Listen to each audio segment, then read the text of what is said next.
Hello, and welcome to Tales for Life. In each episode of this podcast, we'll explore a folk or fairy tale from a different culture or region and discover the life lessons, values, and morals they offer that we can use today. Join me on the journey through the magical and meaningful world of folk and fairy tales.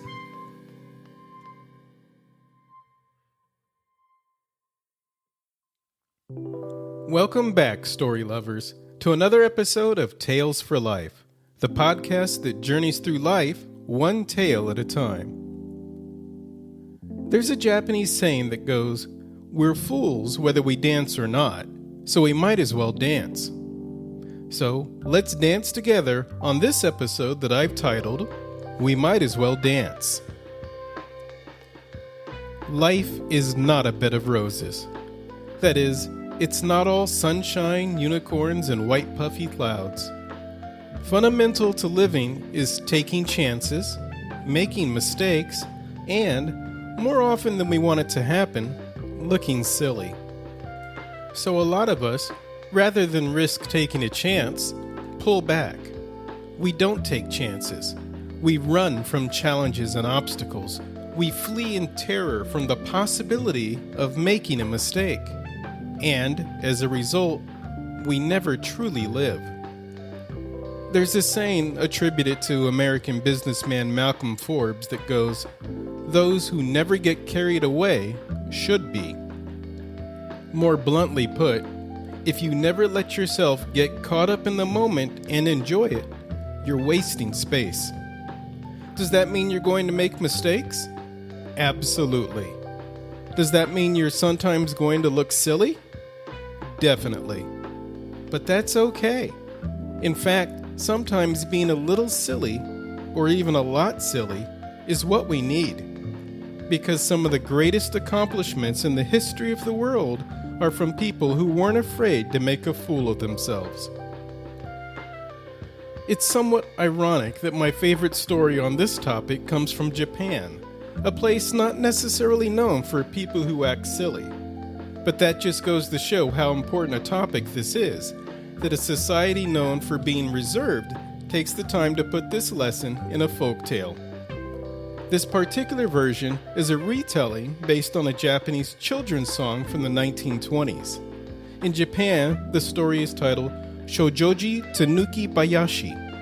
In English, it's titled The Tanuki Band of Shojoji Temple.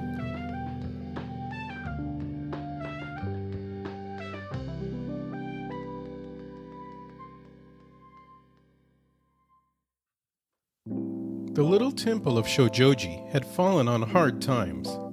It was surrounded by mountains. The mountains were covered with forest, and the forests were full of the badger dogs, which are known in Japan as tanukis.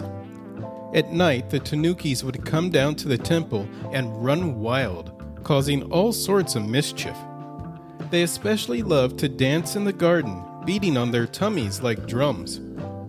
Thanks to these tanukis, no priest would stay long at Shojoji, and with no one to take care of it, the temple was falling apart. One day, a famous priest heard about what had happened to Shojoji and said, "What a shame. I'll have to go down there and straighten things out." When he got to the temple after a long journey, the priest was astonished by how run down it was. "It's even worse than they said," he thought as he settled in. That night, the tanukis in the forest heard the priest chanting his sutras inside the temple. How long it had been since they'd heard that sound. It was like music to the tanukis' ears, since they loved nothing more than to drive priest crazy. They looked at each other and grinned. The leader of the tanukis called them all together to discuss how they would run the new priest out of the temple. "You there, Ponta and Ponko," he said. "Give him the regular treatment." "Yes, sir." Ponta and Ponko began spinning around and around, and in a thrice they had changed into something completely different, as tanukis sometimes do. "Good show," said the leader. "Now go and scare the living daylights out of him." Back at the temple, just as the priest finished chanting, Ponta snuck up from behind and tapped him on the shoulder.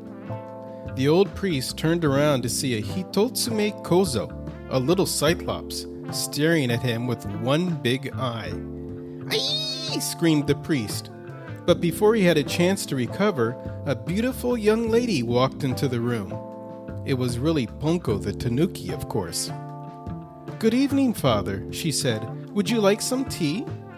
She held out a teapot and smiled, and as she did so, her neck began to stretch and stretch until it was as long and squirmy as a giant snake. A roku rokubi. "Help!" cried the priest. He ran out of the temple gate, stumbling over the stone steps and down the road as fast as his legs could carry him. The rest of the Tanukis, who had gathered in the temple garden to watch, split their sides laughing. One by one, they began to dance and pound on their tummies in celebration. They had succeeded in driving another priest from Shojoji. Now the next priest who dared to come to the temple was big and strong and mean. No sooner had he arrived than the Tanukis were up to their tricks once more. But this time things were different. When Ponta showed up in the temple after changing into Hitotsume Kozo, the priest punched him in the nose. When Ponko arrived in the shape of a Roku Rokubi and started stretching her neck, the priest tied it in a knot. "Ow! Ouch! Wah!" cried Ponta and Ponko, running back to the forest. The leader of the Tanukis thought things over. We can't scare this priest by changing into spirits, I guess. Let's see. I've got it. We'll drum on our tummies all night long. Then the priest won't be able to get any sleep, and he'll have to leave." So later that night, pom pity pom pity pom pom pom. The priest had been fast asleep, but the loud drumming woke him. He got up and went to the door. "Hey!" he shouted. "No playing in the garden!" The Tanuki scampered away, laughing, to hide in the shadows of the trees. "Stop! Come back out in the open, you little devils! You can't make a fool of me and get away with it!" The priest began chasing the Tanukis around the garden, but they were much too fast for him. Finally, he tripped on a rock and fell against a stone lantern, bumping his head so hard that all he could see for the rest of the night was stars. The following day, the big strong priest packed his bags and left Shojoji, never to return. Next to arrive was a very shabby-looking priest dressed in old rags. He liked the dirty rundown temple as soon as he saw it and decided to stay. The Tanukis, of course, held another meeting, and Ponta turned himself into a Hitotsume Kozo again. But when he went to the temple, "Oh, what a cute little Hitotsume," said the shabby priest. "Here, have one of these rice dumplings." Ponta was bewildered. He accepted a dumpling and trotted back to the forest. Now it was Ponko's turn. But when she came and stretched her neck, the priest only laughed and clapped his hands. "That's great," he said. "How did you do that? Here, let's have a drink." The priest poured out a glass of sake for Ponko. The Tanuki leader was shocked when he heard how Ponta and Ponko had been treated. "If that's the way it is," he said, "there's only one thing left to do." That night, no sooner had the priest fallen asleep than he was awakened by a great hubbub in the garden. He got up, went to the door, and looked out to see dozens of Tanukis thumping their bellies. "Gee," said the priest, "that looks like fun. May I join you?" He ran outside and began pounding his stomach along with all the astonished Tanukis. They had never run into a priest like this before.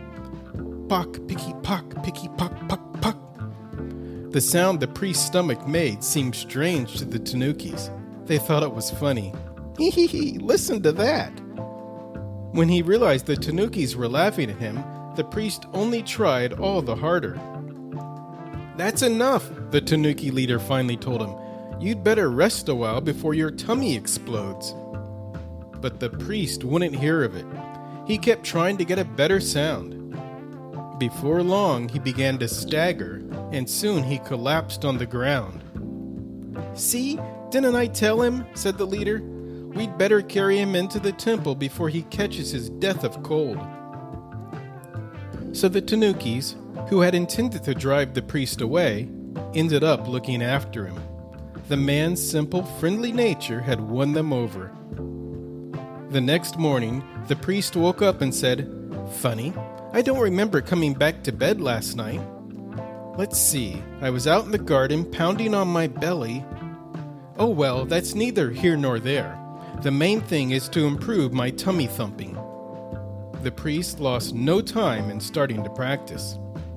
It's not just a question of how hard you hit your stomach. There's a certain knack to it. Maybe if I cup my hands. He practiced all morning. Then he ate a quick lunch and went right back to his training. What determination! That night, the shabby-looking priest joined the Tanukis in the garden again. They had a wonderful time, drumming away for all they were worth in the light of the full moon. Pom, pity, pom, pity, pom, pom, pom. The priest was very good now, and the Tanukis weren't about to be outdone. "Don't let him show you up," shouted the leader, who was beating his own stomach so hard that it began to swell up frightfully. In his excitement, however, he scarcely noticed and continued drumming until, BAM!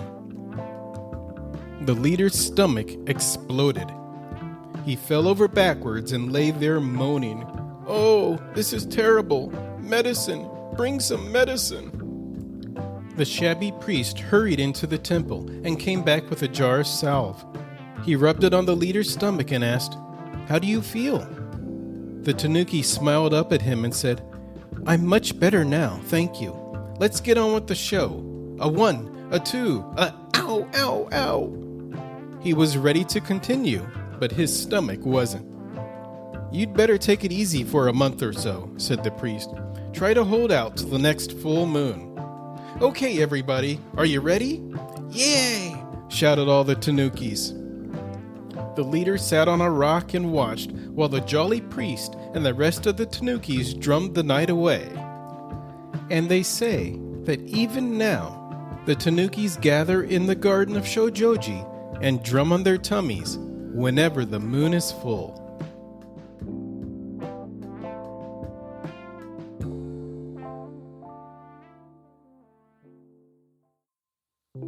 This story might be aimed at children, but honestly, the lessons are just as relevant for us grown-ups too. Let's break it down real quick.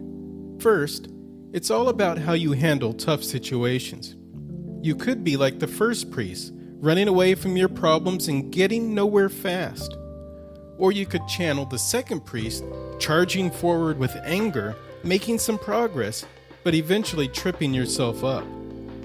Then there's the third priest, who embraces life's ups and downs and takes things as they come with a good attitude. Just like the story, guess which one works out best in the long run? Now, let's be real. Not every challenge in life is a walk in the park. Like the priest, you have to put in the effort. But when you approach the grind with a little curiosity and a sense of excitement about the journey, it makes everything far more enjoyable. And here's the other nugget from the story. Having fun is key. Dale Carnegie nailed it when he said, "People rarely succeed unless they have fun in what they're doing."